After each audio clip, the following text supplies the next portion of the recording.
So what I want to tell you about today are some of the best options for starting to teach English in 2017, seeing as we're coming up to the end of the year here. It's actually New Year's Eve, so we're going to actually go down to a beach party on the beach. You can see behind me there. It's going to be a really cool New Year's Eve. So what are the best options for 2017? So I've been running Ninja Teacher for the last 2 years now, which is a company that helps people start teaching abroad in Asia mostly. So I'm going to talk about what we've learned in terms of the best options going forward.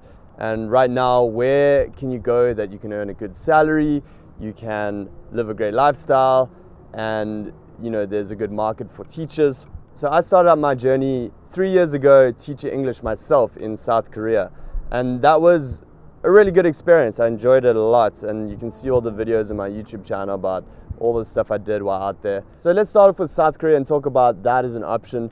Well, the EPIK program, which stands for English Program in Korea, is the government program that brings in teachers. They do look after you really well. There's orientation, you get a good salary, there aren't too many teaching hours. It's about 22, 23 teaching hours a week, and you get a solid salary. I think it's about 2.3 million at the moment, and you get vacation time. It's 18 days total. A lot of people see that program and they think that's the best option to apply for, and they put all their hopes in it.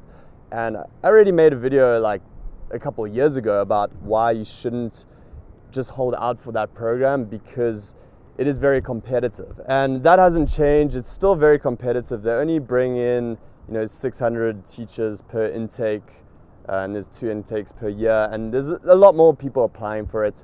And also they prefer to just keep the teachers on who are already in the country, and that's the main reason we're just not recommending people apply for that, because it's just too competitive to get into. Like, if you want to, you can go through the whole process, but it is a long, hard process to go through all the details that need to be done, fill out all the forms, get all the documents that you require, and it's more than you need at the English centers, at the private academies in South Korea.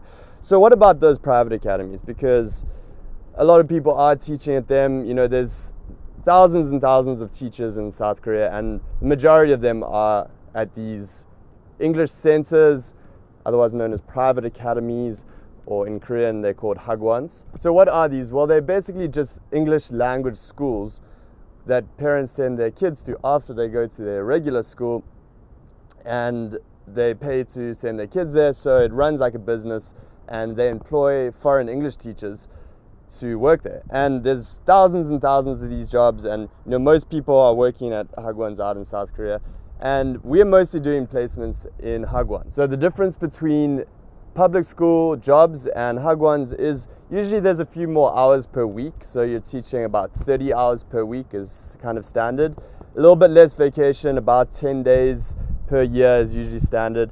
And you do get a flight into the country usually.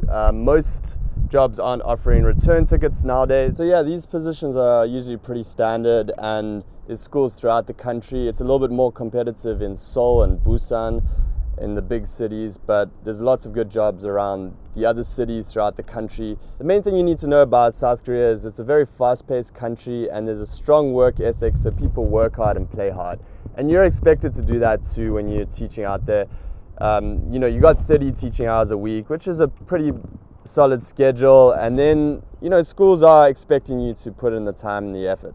So don't go into it expecting that it's just going to be like not that many hours. South Korea, typically you are going to work quite a bit, but then living in South Korea is a lot of fun. There's fantastic nightlife, there's lots of cool things to do throughout the country. It's pretty modern and developed, so you have high-speed transport throughout the country. So it's pretty cool lifestyle, and food's great.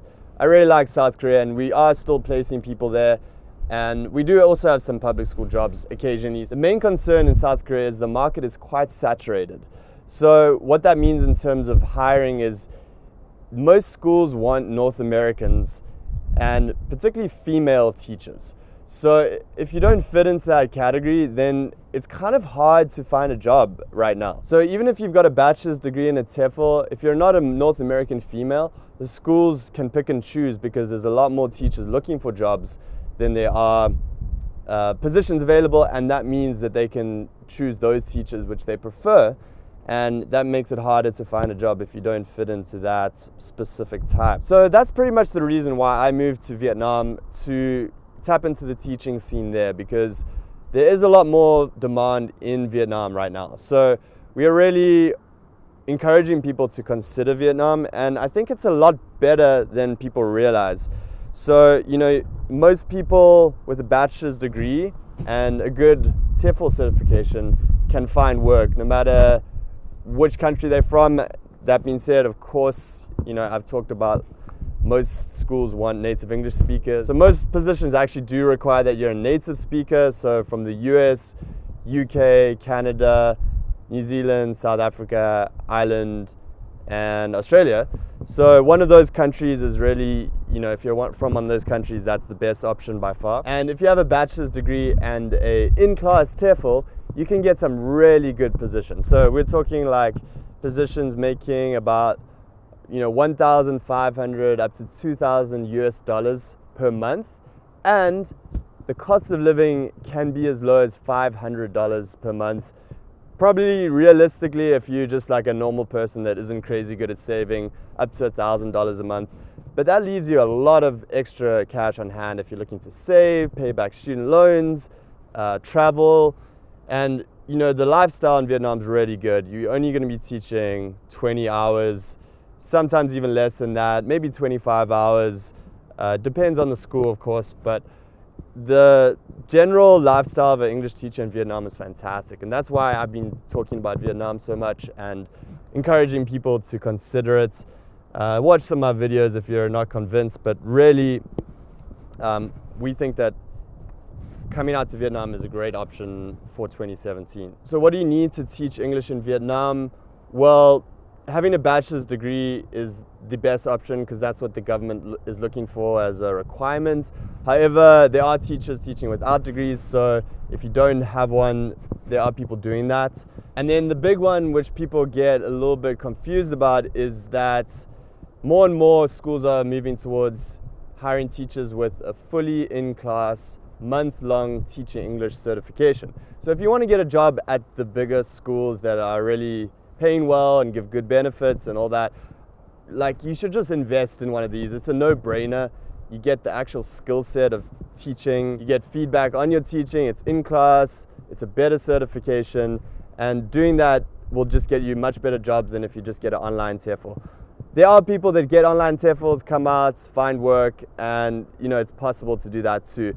But if you're gonna spend the year teaching and, you know, any considerable amounts of time, it's better to just invest that money into a good quality training and then get a better job. I mean, people don't want to spend money up front, and I understand that, but if you're going to do it, you might as well do it properly, right? And that's kind of what we recommend. Of course, there are people that don't do it that way, and you know, it's not impossible to do it another way. All right, so what about other options for 2017? Well, China is a huge market right now. I think people are a little scared of China. I'm going to try to do some trips there.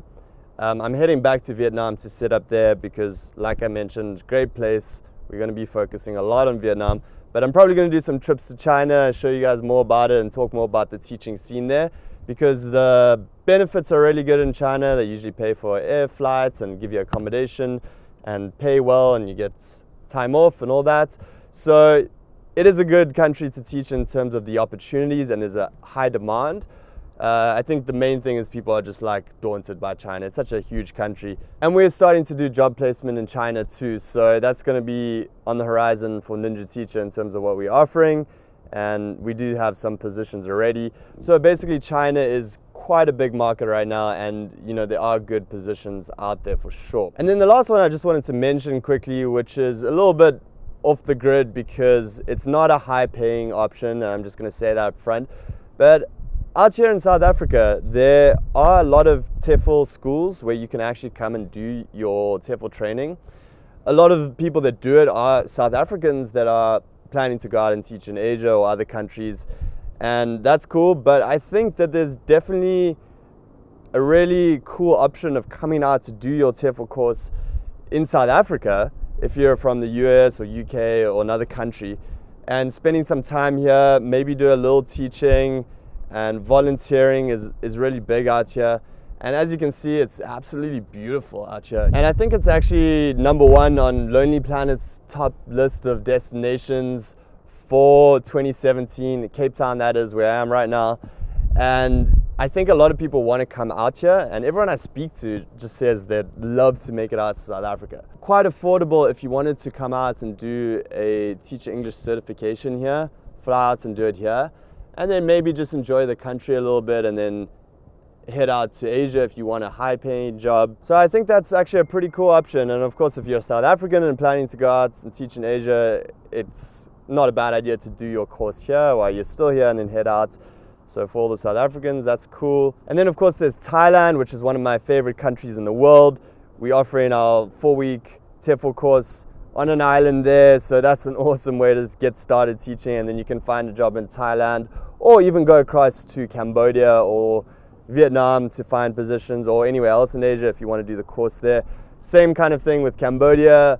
We have a course there which you can do it. Cambodia is such a cool developing country. The people are so friendly, and you know, it can be a little rough around the edges, but it's definitely improving in a lot of ways. And it's both my trips there that I've spent some time in Cambodia have been awesome. So I really like that country. So yeah, those are some of the options that I have for you for 2017. I think it's going to be an awesome year for a lot of people, and we're planning to assist a lot of people getting started with the teaching. So what I recommend is different people have different preferences and looking for different things. So hit us up on Ninja Teacher. We're happy to give you free advice, really just chat to you about options with no obligations. You can just talk to us and we'll help you out with what's best for you. And then you can move forward into the new year getting started teaching in one of these amazing countries, because it's just this amazing opportunity. Like, my life has totally changed over the last 3 years since I started teaching English, and I really enjoy now helping other people get started on their journeys. And we're planning to place a lot of people in jobs in 2017 and get a lot of people started with TEFL courses and all that. So hit us up, and in the meantime, stay tuned for more videos about teaching English abroad, and I'll speak to you soon. Peace. Right next to the ship is a big whale. How crazy would it be if it just like, oh, they're Dude, it's so close. right next to the kayakers. Oh my god, it's like right next to it. Like if it just pops up, it's gonna knock a few off. Whoa. Dude, you see how long it is? Or there's 2 of them.